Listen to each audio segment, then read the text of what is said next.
ሰላም እንዴት ናችሁ? ለዚህ ዩቲዩብ ቻናል አዲስ ከሆናችሁ ቻናላችንን አሁኑኑ ሰብስክራይብ ያድርጉ። እናም እንደተለመደው ቪዲዮ ላይክ በማድረግ ጀምሩት። ይመቻችሁ። እንዴ ምን እየተካሄደ ነው? ያዘዝኩት ምግብ አይደርስም እንዴ? በጣም ቆየኩ። እኔ ምሳዬን ከፍዬ ለመብላት ብመጣ ምግቡን ለማቅረብ እንደ ቀበሌ ያጉላሉኛል። ቆይ በጣም ስለራበኝ የዛሬን እዚህ ልብላ እንጂ እዚህ ምግብ ቤት ሁለተኛ ድርሽ አልልም። ሆ በዚሁ ከቀጠልኩ እኮ የሰዎቹን ምግብ እያየው በረሃብ መሞቴ ነው። ኧረ አስተናጋጅ ምን ሆነሽ ነው? ያዘዝኩሽ ምግብ አልደረሰም? እስካሁን ያላቀረብኩልህ ምግቡ እንዳለቀ ስለመጣ ነው። አዲስ ምግብ እየሰራው ስለሆነ ትንሽ ታገሰኝ። ኧረ እባክሽ ሲያልቅ ነው የመጣከው ስትይ ትንሽ አታፍሪም? ደግሞ እነሱ ከኔ እኩል መጥቶ አይደል እንዴ ያስቀደምሻቸው? ሲጀመር ታዩ የኔ ጥፋት ነው። ስንት ደህና ምግብ ቤቶች እያሉ አንቺ ጋር መምጣቴ። ድሮም ምግብሽ ዋጋው ሲቀንስ ሁሉ ነገር ጥሩ እንዳልሆነ መረዳት ነበረብኝ።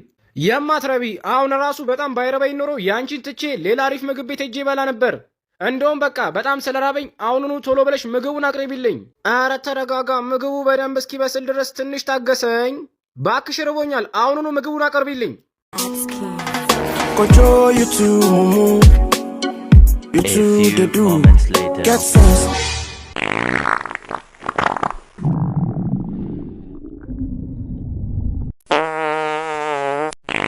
አንዴ ኮጆ ምን ሆነ ነው? ወይኔ ባክ ተቅማጥ በተቅማጥ ልሆን ነው መሰለኝ። ወይኔ ሆዴም በጣም እያመመኝ ነው።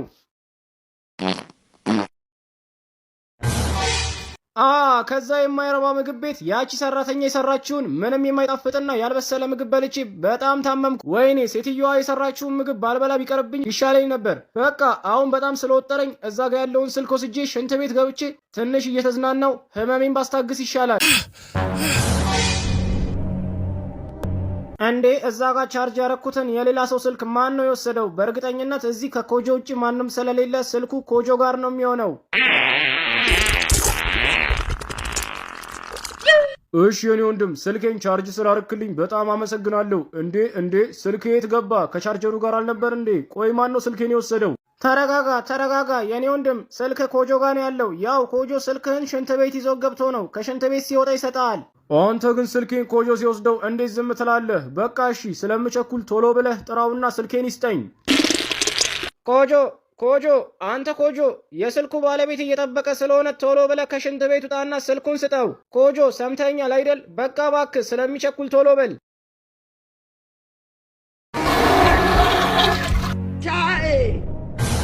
ኮጆ ሽንት ቤት አዳርክ እኮ። ለማንኛውም እሱ ስለሚቸኩል ስልኩን ስጠው። ኮጆ ለምንድን ነው ስልኬን ከቻርጅ ላይ ነቅለህ ሽንት ቤት ይዘህ ሄድከው? ደግሞ ሽንት ቤት ገብተህ በጣም አስጠበቅከኝ። በቃ ለማንኛውም አሁን ወደ ስራ ልመለስ ስለሆነ ስልኬን ስጠኝ።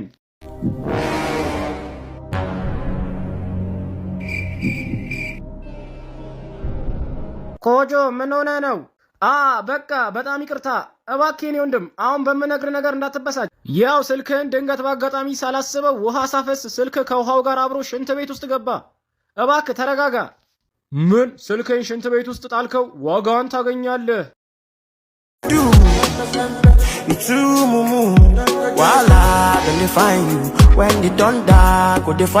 በጣም ጥሩ። እስካሁን 5000 ከፍለሃል እና ደግሞ 20 ብር ይቀርብሃል። ዳይ ወደ ስራ።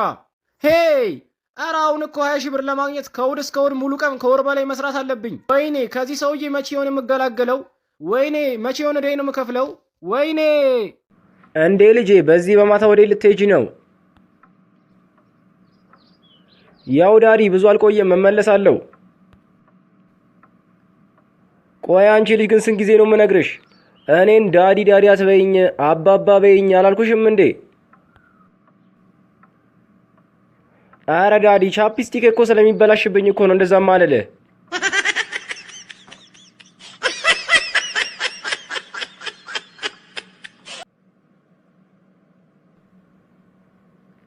ይቅርታ ጌታዬ፣ እዚህ መብራት ኃይል ስራ ለመቀጠር ፈልጌ ነበር። እሺ ቁጭ በልና እንነጋገር።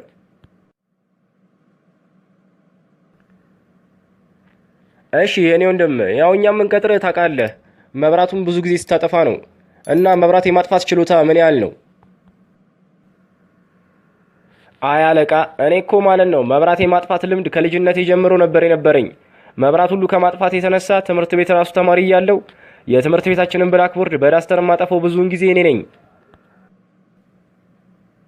አው ጎበዝ። ጥሩ የማጥፋት ልምድ አለ ማለት ነው። ለመሆኑ ግን ስም ማን ነው? ያው እኔ አበራ እባላለሁ። ስሜ አበራ ይባላል። ትቀልዳለህ እንዴ? ጥፋ ከዚህ። አንተንማ መቼም ቢሆን አንቀጥርህም። ውጣልኝ አሁን።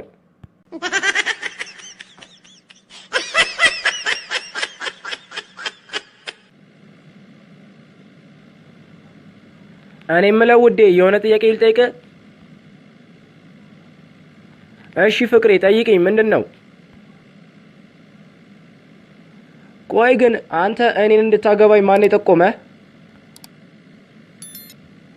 ያው ፍቅሬ እኔ እኮ ብዙ ጠላቶች እኮ ናቸው ያሉኝ። ያው ከጠላቶቼ መካከል አንዳቸው ናቸዋ።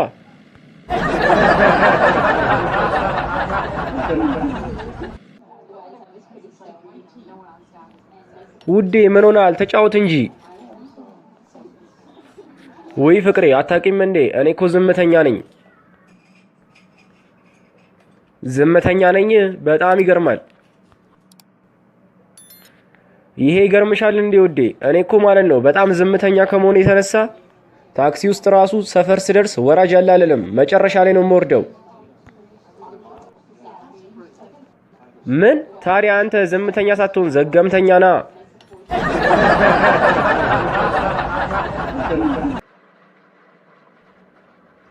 እኔ የምለው ውዴ ሰሞኑን ግን ያ ልብስ የሚሰፋው ሰውዬ ግን ገብቶ ነው? አይቼው እኮ አላውቅም። አዎ ሰሞኑን ያ ልብስ ሰፊ የለም። ምን ነው? ለምን ፈልገሽው ነው? አይ ውዴ እኔ እኮ የሆነ የማሰፋው ሱሪ ነበረኝ እና እሱን ለማሰፋት ፈልጌ እኮ ነው። ውይ ለዚህ ነው እንዴ? በቃ ታስቢ፣ እኔ ሱሪውን እሰፋልሻለሁ። አቤት ውዴ የኔ ባትሆን እኮ ይቆጨኝ ነበር። በቃ ውዴ ለማንኛውም ማለት ነው ሱሪዬን ስሰፋልኝ ለሱሪ የሚሆን ኪስ እፈልጋለሁ። እሺ? አረ ፍቅሬ ኪስማ እኔም እፈልጋለሁ።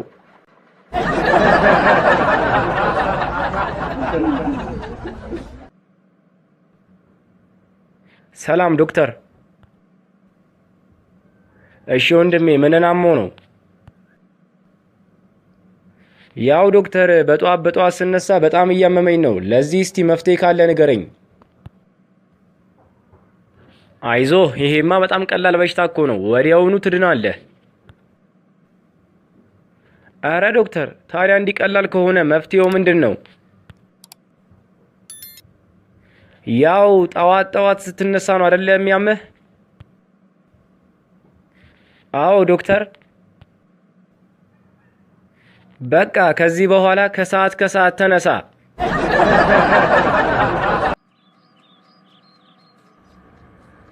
ውዴ በጣም ስለራበኝ ቶሎ ብለሽ ምግብ ስሪልኝ፣ ካልሆነ ግን ሆቴል ሄጄ ነው የምበላው።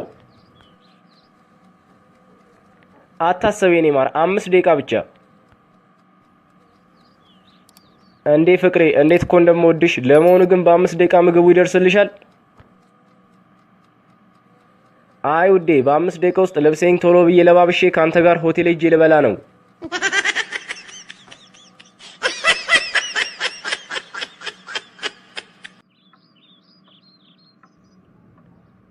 አባዬ የሆነ ጥያቄ ልጠይቅህ? ጠይቀኝ ልጄ። ምንድን ነው? በጣም ብዙ ጊዜ እኮ ማለት ነው መቀነስ ትምህርት ቤት በጣም ተምሬያለሁ፣ ግን እስካሁን ድረስ ሊገባኝ አልቻለም። እስቲ አንተ የምታውቅ ከሆነ አስረዳኝ።